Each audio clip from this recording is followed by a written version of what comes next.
To get started, open the Account menu and select Workspace Settings. From here, navigate to Integrations and choose Add Integration. Select Salesforce, then connect your account by authorizing access.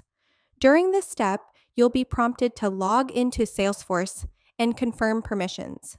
This ensures we can securely sync contact data between the two platforms. Once connected, you'll configure how records are matched.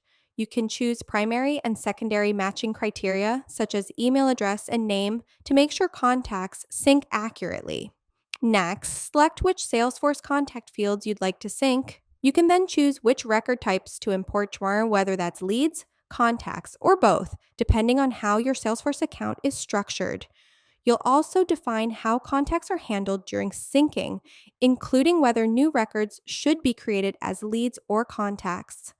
Optional contact filters can be enabled or disabled to further control which records are included. When everything is set, save your changes. To confirm the integration is working, open Contacts and select any individual contact.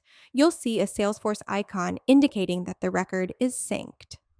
Finally, if you want to connect a specific event to a Salesforce campaign, open the event, go to Event Settings, and enable the Salesforce integration. Be sure to resync in the Workspace Settings to ensure the connection is fully up to date. If a guest registers, you'll see those changes automatically reflected in Salesforce as well.